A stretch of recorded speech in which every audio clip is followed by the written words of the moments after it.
Hello everyone, आपका स्वागत है मेरे YouTube channel smart learning by SK में। आज हम लोग पढ़ने वाले हैं चीफ सेटल्स स्पीच। दोस्तों, ये स्टोरी है 1854 से पहले की, जब अमेरिका में बहुत सारे ट्राइब्स हुआ करती थी। उन्हीं ट्राइब्स में से एक ट्राइब सुक्वोमिश ट्राइब थी, और सुक्वोमिश ट्राइब का जो चीफ था ना, वो था सिएटल। और सिएटल ने जिस स्पीच को दिया था, उसी स्पीच को कहा गया है चीफ सेटल्स स्पीच।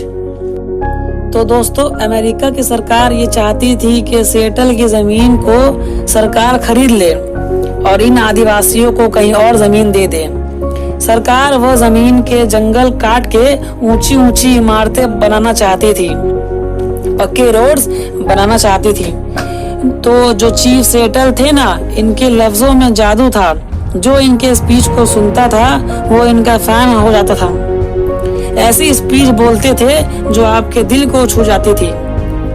तो दोस्तों, मैं अब उनकी स्पीच बताने जा रहा हूँ, गौर से सुनिएगा। तो चीफ सेटल कहते हैं कि हमने बड़े बड़े परेशानियां देखी हैं, क्राइसिस इतने ज्यादा देखे हैं कि शायद हमारा नामो निशान ही खत्म हो जाता, हमारा वजूद ही खत्म हो जाता। लेकिन गॉड की ब्लेसिंग्स हम पे हमेशा से रही हैं। गॉड ने सदियों से हमारे ट्राइब को बचा के रखा है। हमारे ऊपर बहुत सारी परेशानियां आई है, बहुत सारे क्राइसिस आए हैं, लेकिन अभी तक हमारे ट्राइब का नामो निशान खत्म नहीं हुआ। गॉड की ब्लेसिंग्स हम पे हमेशा से रही हैं, लेकिन आज मुझे ये कहना पड़ रहा है कि फ्यूचर अनसर्टेन है। फ्यूचर में क्या होगा कुछ कह नहीं सकते हैं। मैं ऐसा इसलिए कह रहा हूँ क्योंकि हमारे दोस्त व्हाइट चीफ की कृपया हम पर हुई है। तो सिएटल गवर्नर के ऊपर टॉन्ट मार रहा है, गवर्नर को ताना दे रहा है कि तुम्हारी मेहरबानी है जिसकी वजह से हमारा फ्यूचर खतरे में पड़ गया है। गवर्नर ने हमें लैंड सेटलमेंट ट्रीटी ऑफर करी है और हम नेटिव अमेरिकन्स बहुत ही आसानी से आउट नंबर हो सकते हैं व्हाइट्स के मुकाबले।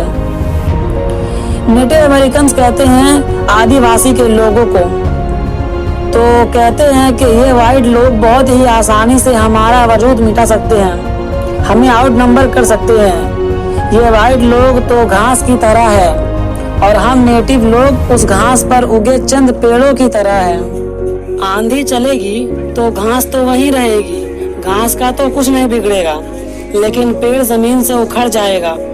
मेरे सफेद दोस्त ने तो दोस्ती का हाथ बढ़ाया, लेकिन बदले में वो हमसे हमारी जमीन भी चाहता है और बदले में हमें कहीं और जमीन देना चाहता है। ऑफर तो बहुत समझदारी का है, लेकिन ये सफेद लोग ये बात नहीं जानते कि हमारे लिए ये जमीन सिर्फ एक जमीन का टुकड़ा नहीं है। ये सिर्फ एक जमीन नहीं है, बहुत कुछ है हमारे लिए। एक जमाना हुआ करता था जब हमारे सुक्वोमिश ट्राइब में भी बहुत सारे लोग हुआ करते थे, लेकिन फिर हमारे झगड़े होने शुरू हो गए और लड़ते लड़ते हम बहुत कम रह गए। लड़ना भी ठीक था, क्योंकि नौजवान का गर्म खून नाइंसाफी को बर्दाश्त नहीं कर सकता। नौजवानों का गुस्सा कोई भी बूढ़ा आदमी या औरत रोक नहीं सकता। ये नौजवान लड़के अपनी जान कुर्बान करने के लिए हमेशा तैयार रहते हैं, और जब ये लोग अपनी जान दांव पे लगा के जीतते हैं ना, तो इनके लिए ये एक अकम्पलिशमेंट यानी उपलब्धि की बात होती है। लेकिन जो माँ बाप इस खामा खा के लड़ाई में अपने बच्चों को खो देते हैं, उनके लिए ये कोई अकम्पलिशमेंट की बात नहीं होती है। माँ बाप के लिए उनके बच्चों की जान किसी भी पर्पज से ज्यादा है। ये बात कहकर चीफ सेटल कहते हैं कि जो प्रपोजल व्हाइट चीफ ने हमें भेजा है उस पर हमें गौर करना होगा। बिना किसी लड़ाई झगड़े के उस प्रपोजल पर हमें गौर करना होगा। इसके बाद चीफ सेटल जॉर्ज वाशिंगटन के बारे में बात करते हैं। सेटल कहते हैं कि जॉर्ज वाशिंगटन एक गुड फादर हैं। अगर हम ट्रीटी को मान लेते हैं और हम जमीनों को दे देते हैं तो ये लोग हमें प्रोटेक्ट करेंगे। हालांकि हमारी दुश्मनी दूसरे ट्राइब्स के साथ चल रही है, खास तौर से हैदस और शिमशान्स के साथ। अगर ये वाइट लोग हमें प्रोटेक्ट करेंगे तो ये ट्राइब्स हमारा कुछ नहीं उखाड़ सकते। और अगर ऐसा होता है, अगर वाइट अमेरिकन हमें दुश्मन ट्राइब से बचा लेते हैं तब जाकर मैं भी मानूंगा कि जॉर्ज वॉशिंगटन हमारे भी गुड फादर हैं। दोस्तों, सिएटल कहते हैं कि अगर जॉर्ज वॉशिंगटन ने हमें प्रोटेक्ट किया तब जाकर मैं मानूंगा कि जॉर्ज वॉशिंगटन हमारे भी गुड फादर हैं। तो इसके बाद कहते हैं कि मैं नहीं मानता, हम नेटिव्स के और वाइट अमेरिकन्स के एक ही गॉड हैं। मुझे लगता है कि हम लोगों के अलग अलग गॉड्स हैं और मैं ऐसा इसलिए कह रहा हूँ क्योंकि वाइट लोगों का गॉड उन्हें बहुत अच्छी तरह से प्रोटेक्ट करता है और उन्हें डेवलप करता है, लेकिन वो गॉड सिर्फ वाइट लोगों की मदद करता है। शायद वो भूल गया है कि उसके लाल बच्चे भी हैं। मतलब कहना चाह रहा है कि हम दोनों का एक ही गॉड नहीं हो सकता है, क्योंकि गॉड का जो फेवर है ना वो हमेशा से वाइट लोगों के फेवर में रहा है और हम आदिवासियों के गॉड कुछ भी भला नहीं करते हैं। वाइट लोगों को मैं देखता हूँ कि उनकी पॉपुलेशन दिन ब दिन बढ़ती जा रही है और दूसरी तरफ हम हैं जो धीरे धीरे कम होते जा रहे हैं। और अब वो दिन दूर नहीं है साथियों जब हमारा नामो निशान पूरी तरह से ख़त्म हो जाएगा और हम इतिहास बनकर रह जाएंगे। हम नेटिव्स का और वाइट्स का रिलीजन भी अलग अलग है। हम दोनों अलग अलग प्रजातियां हैं। हमारा सब कुछ अलग है, कल्चर भी अलग है, रिलीजन भी अलग है और गॉड भी अलग है, दिखने में भी अलग है, सब कुछ अलग है हमारा। और इसीलिए नेटिव्स और वाइट्स कभी भी ब्रदर्स नहीं हो सकते। दोस्तों, ना तो सिर्फ ज़मीन में हमारे पूर्वजों के खाक दफन है, बल्कि ये ज़मीन भी हमारे लिए पवित्र है। लेकिन ये बात वाइट्स के लिए लागू नहीं होती है। वाइट्स तो अपने पूर्वजों के कब्रों से दूर भागते हैं, लेकिन हम नेटिव्स बहुत ही क्लोजली कनेक्टेड है लोगों के सपने से। वाइट लोगों के पूर्वज तो मरने के बाद अपने बच्चों को भूल जाते हैं। मरने के बाद पूर्वज अपने बच्चों से प्यार नहीं करते, लेकिन नेटिव्स के साथ ऐसा नहीं होता है। नेटिव्स के पूर्वज कभी भी अपने बच्चों को नहीं भूलते, अपने ज़मीन को नहीं भूलते। दोस्तों, जैसा कि मैंने आपको पहले ही बताया था कि नेटिव्स कहते हैं आदिवासियों को, तो कहते हैं कि नेटिव्स के पूर्वज मरने के बाद भी अपने बच्चों को ब्लेसिंग्स देते रहते हैं। हम लोग प्यार करते रहते हैं इन घाटियों से, इन नदियों से, इन खूबसूरत पहाड़ियों से और इन झीलों से। दोस्तों, चीफ सिएटल की ये जो ट्राइब है ना उसको रेड इंडियन भी कहा जाता है। तो वह कहते हैं कि हम लाल लोगों का फ्यूचर भी ज़्यादा ब्राइट नहीं है।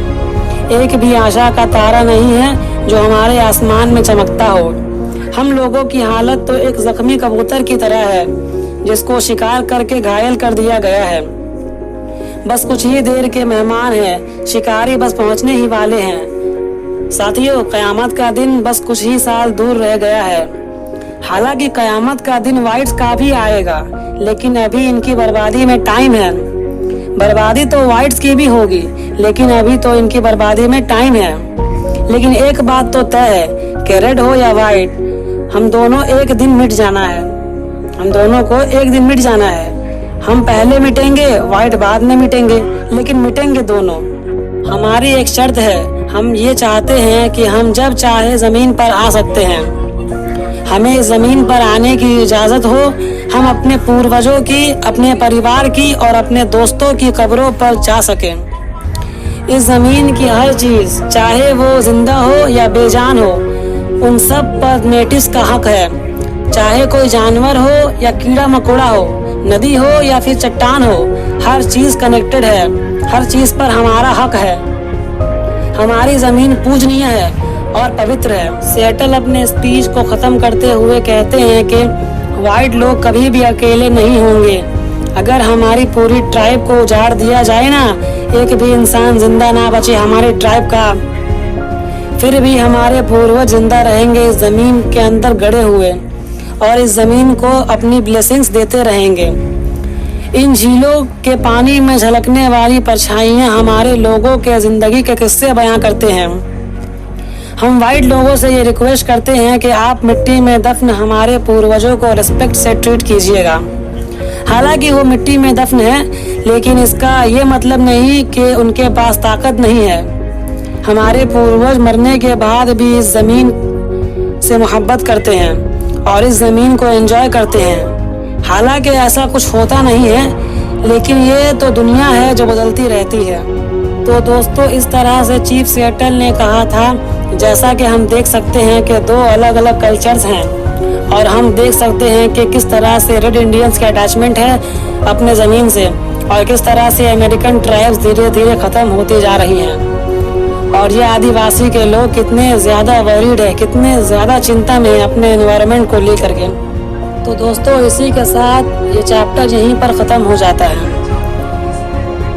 और अगर आप इस वीडियो से थोड़ा भी समझे हैं, थोड़ा भी आपको अंडरस्टैंडिंग मिला है तो इस वीडियो को लाइक करके इस चैनल को सब्सक्राइब कर दीजिए और नोटिफिकेशन बेल ऑन कर दीजिएगा ताकि आपको सारे वीडियोस की न्यूज़ सबसे पहले मिल सके।